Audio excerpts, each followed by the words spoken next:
அவர் கிட்டத்தட்ட ஒரு 15 மேற்பட்ட நூல்களை எழுதியிருக்கிறார். பாரதிதாசன் குறித்த ஒரு ஒப்பாய்வு நூல் திருவள்ளுவர் உலக அற இலக்கியங்களை தாண்டி என்னை போன்ற இளைஞர்கள் அங்குசம் இதழினுடைய ஆண்டு சந்தா வெறும் 500 ரூபாய் தான். ஓராண்டு சந்தா 52 இதழ்களுக்கான சந்தா 500 மட்டும்தான். ஒவ்வொரு வியாழந்தோறும் உங்கள் இல்லம் தேடி அங்குசம் வார இதழ் வந்து சேரும். அரசு கலை மற்றும் அறிவியல் கல்லூரி துறையூர், திருச்சி பொங்கு தமிழ் இளையோர் இயக்கம் இணைந்து நடத்தக்கூடிய திருவள்ளுவர் திருவிழா வரவேற்புரை பேராசிரியர் முனைவர் டி. நெடுஞ்செழியன் ஐயா அவர்கள் கூரியவரனார் கல்லூரி மேலாள் தமிழ் பேராசிரியர், பாரதிதாசன் பல்கலைக்கழகத்தினுடைய பெரியார் விருதை பெற்ற சிறப்புக்குரியவர், அங்குசம் என்ற வார இதழினுடைய பொறுப்பாசிரியராக இருக்கிறார். யாவரும் கேள்வி என்ற மாத இதழையும் ஒரு பொறுப்பேற்று நடத்தி கொண்டிருக்கிறார். ஐயா அவர்கள் வரவேற்புரை நிகழ்ப்பார்கள். குறள் போற்றுதும் திருக்குறள் போற்றுதும் திருவள்ளுவர் போற்றுதும் திருவள்ளுவம் போற்றுதும். அனைவருக்கும் முதற்கண் அன்பு கலந்த வணக்கம். அரசு கலைக்கல்லூரி மற்றும் அறிவியல் கல்லூரி துறையூர் அமைந்திருக்கக்கூடிய இந்த கல்லூரியும் திருச்சி பொங்கு தமிழ் இளையோர் இயக்கம் இணைந்து திருவள்ளுவர் திருவிழா என்னும் நிகழ்ச்சியை சீரோடும் சிறப்போடும் நடத்தி கொண்டிருக்கிறோம்.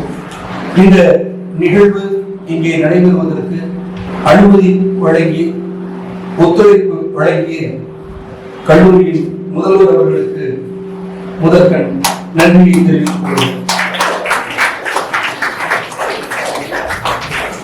இந்த நிகழ்வுக்கு கல்லூரியின் முதல்வர் வணக்கத்திற்குரிய அன்பு நண்பர் மு. அருணாசலம் அவர்கள் என்னுடைய நீண்டகால நண்பர். கிட்டத்தட்ட ஒரு 4 நூற்றாண்டுக்கு மேலாக பெரியார் ஈவேரா கல்லூரியில் அவர் தமிழ் பணியாற்றி வருகிற ஒரு சீரிய சிந்தனையாளர். அவரை பற்றி நான் நினைக்கிற போதெல்லாம் எப்படி நினைப்பேன் என்று சொன்னால், எப்படி சிப்பிக்குள் முத்து அமைதியாக இருக்கிறதோ அதை போல நண்பர் அருணாசலம் அவர்கள் அமைதியாக இருப்பார். இலக்கிய கூட்டங்களுக்கு அழைத்தால் வருகிறேன் என்று சொல்லிவிட்டு, ஐயா வேலையில் இருந்ததால் நான் வரவில்லை என்று சொல்லிவிடுவார். ஐயா நீங்கள் இங்கு வர வேண்டும் என்று சொன்னால் வருகிறேன் ஐயா என்று சொல்லி வர மறுக்க மாட்டார். வேறு வேலைகள் காரணமாக வர முடியவில்லை என்று சொல்வார். ஆனால் அவர் அமைதியாக பல நூல்களை எழுதியிருக்கிறார். குறிப்பாக கம்பேரிட்டிவ் லிட்ரேச்சர் என்று சொல்லக்கூடிய ஒப்பிய களத்தில் தமிழ்நாட்டில் சொல்லத்தக்க அறிஞர்களும் ஒருவராக இந்த கல்லூரியின் முதல்வர் இருக்கிறார் என்பதை பெருமையோடு இந்த அவைக்கு நான் பதிவு செய்து கொள்ள விரும்புகிறேன். அவர் கிட்டத்தட்ட ஒரு 15 மேற்பட்ட நூல்களை எழுதியிருக்கிறார். அதிலே 2 நூல்கள், ஒன்று மொழிபெயர்ப்பு நூல், இன்னொன்று பாரதிதாசன் குறித்த ஒரு ஒப்பாய்வு நூல், தமிழ்நாடு அரசுடைய விருதை பெற்றிருக்கக்கூடிய ஒரு நூலாக இருக்கிறது. இந்த நிகழ்ச்சிக்கான அழைப்புகளை கடந்த திங்கட்கிழமை நான் என்னுடைய அங்குசம் அலுவலகத்தில் தயாரித்துக் கொண்டிருந்த போது ஒரு செய்தி பார்த்தேன். தினமலரில் வள்ளுவராதல் எளிதல்ல என்ற ஒரு தலைப்பில் அவர் ஒரு நூலை எழுதியிருக்கிறார் என்று நான் நூல் விமர்சனத்தை படித்தேன். அதிலே எனக்கு வியப்பான செய்தி என்னவென்று சொன்னார், உலகத்தில் இருக்கக்கூடிய அறநூல்களில் சொல்லப்பட்ட செய்திகளை எல்லாம் தொகுத்து திருவள்ளுவர் சொல்லியிருக்கக்கூடிய கருத்துக்களோடு ஒப்பிட்டு திருவள்ளுவர் உலக அற இலக்கியங்களை தாண்டி எப்படி அவர் செய்திகளை செறிவாகவும் விரிவாகவும் சொல்லி இருக்கிறார் என்று சொல்லி அந்த ஒப்பாய்வு களத்தில் அண்மையில் ஒரு நூலை எழுதியிருக்கிறார். அந்த நூலில் விமர்சனம் தினமணியில் வந்திருக்கிறது. நேற்றைய முன்தினம் தினமணியில் அந்த செய்தி வந்திருக்கிறது. அப்படி பெருமைக்குரிய ஒரு முதல்வர், அவருடைய தலைமை இந்த திருவள்ளுவர் திருவிழா நடைபெறுவது மிக பொருத்தமான ஒன்றாக நாங்கள் எண்ணி எண்ணி மகிழ்கிறோம்.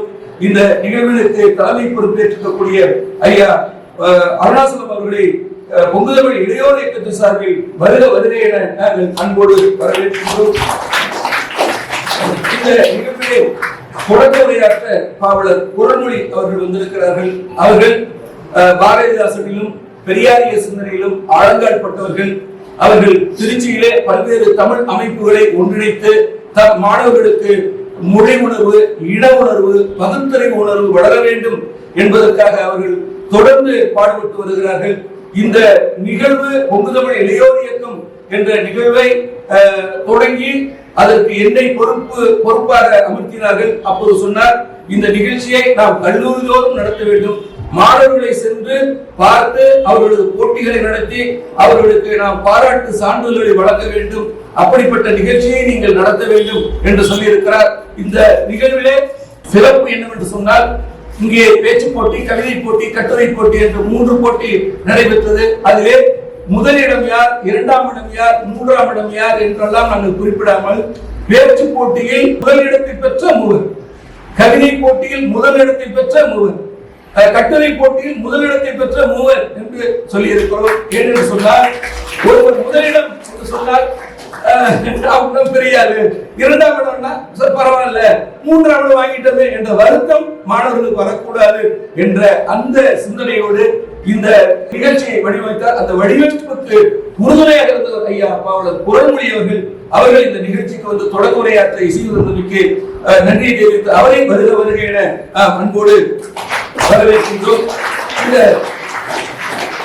நிகழ்விலே போட்டிகளில் தேர்வு பெற்ற மாணவர்களுக்கு பரிசுகளை வழங்கி சான்றிதழ்களை வழங்கி சிறப்புரையாற்ற கோவை சூழலில் இருந்து புலவர் ஐயா செந்தலை கௌதமன் அவர்கள் வந்திருக்கிறார்கள். ஐயா செந்தலை கௌதமன் அவர்கள் கிட்டத்தட்ட ஒரு 35 ஆண்டுகளுக்கு மேலாக தமிழாசிரியர் பணியை கோவையில் செய்து வந்தவர். அவருடைய சொந்த ஊர் தஞ்சை திருக்காட்டுப்பள்ளிக்கு பக்கத்தில் இருக்கக்கூடிய செந்தலை, அதனால் அவருடைய செந்தலை என்ற அந்த ஊரின் பெயரோடு அவர் அழைக்கப்படுகிறார். தமிழ்நாடு அரசுடைய பாவேந்தர் விருதுகளை பெற்றிருக்கிறார். பல்வேறு பல்கலைக்கழகத்திலே அவர்கள் விருதுகளை பெற்றிருக்கிறார். அது மட்டுமல்ல, அவருடைய சிறப்பு மலேசியா போன்ற வெளிநாடுகளிலே தமிழ் திருமணங்களை நடத்தி வைக்கக்கூடிய ஆற்றல் பொருந்தியவராக இருக்கிறார். எல்லாவற்றையும் தாண்டி தமிழ் சமூகத்தினுடைய 200 ஆண்டு கால வரலாற்றை எந்த குறிப்பும் இல்லாமல் நாள் முதல் கொண்டு ஆண்டு முதல் கொண்டு தொடர்ச்சியாக சொல்லக்கூடிய ஆற்றல் பெற்றவர். இவரை நான் எப்படி நினைத்துக் கொள்வேன் என்று சொன்னால், ஒரு நடமாடும் வரலாற்று களஞ்சியம் என்று நான் நினைத்துக் கொள்வேன். அதை தாண்டி ஆங்கிலத்தில் சொல்லாமலே பிரிட்டானிய என்சைக்ளோபீடியா என்று சொல்வார்கள், ஒரு கலை களஞ்சியம் என்று நான் நினைத்துக் கொள்வேன். என்னை போன்ற இளைஞர் தான் எங்களை போன்ற இளைஞர்களுக்கெல்லாம் அவர் ஒரு எடுத்துக்காட்டாக, ஒரு முன்மாதிரியாக திகழ்ந்து கொண்டிருக்கிறார்கள். திருச்சிக்கு அவர் எந்த கல்லூரிக்கு வந்துவிட்டாலும் அவரோடு நான் ஒரு பல மணி நேரங்களை செலவு செய்யக்கூடிய வாய்ப்பை நான் ஏற்படுத்திக் கொள்வேன். அப்போது பல சிந்தனைகள், பல செய்திகள், திருச்சியினுடைய பழமை, திருச்சியிலே யார் வாழ்ந்தார்கள் என்றெல்லாம் சொல்லி எங்களுக்கு ஒரு புத்துணர்வை அளிக்கக்கூடிய ஆற்றல் பொருந்திய ஐயா புலவர் செந்தலை கௌதமன் அவர்கள் இங்கே சிறப்புரையாற்ற வருகின்றவை பாராட்டி அவர்களை வருக என நான் அன்போடு வரவேற்கின்றேன். அடுத்து இந்த நிகழ்விலே நன்றி உரை நிகழ்த்திருக்கக்கூடிய வேதியியல் துறையை சார்ந்த முனைவர் து. ராஜா அவர்களை வருக என அன்போடு வரவேற்கின்றேன்.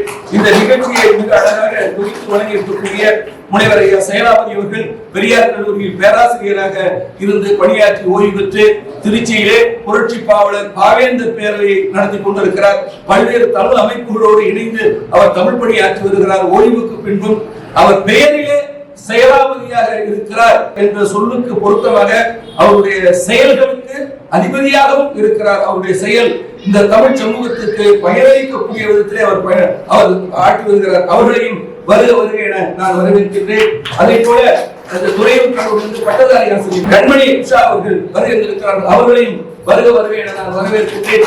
பாஸ்கரன் தமிழாசிரியர் வருகின்றிருக்கிறார்கள். அவர்களையும் வருக வரவேற்கின்றேன்.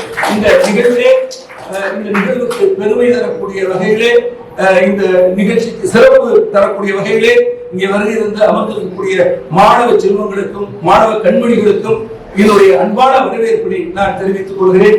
உங்களை வரவேற்ற பெரும் மகிழ்ச்சியோடு என் உரையை நிறைவு செய்கிறேன். நன்றி, வணக்கம்.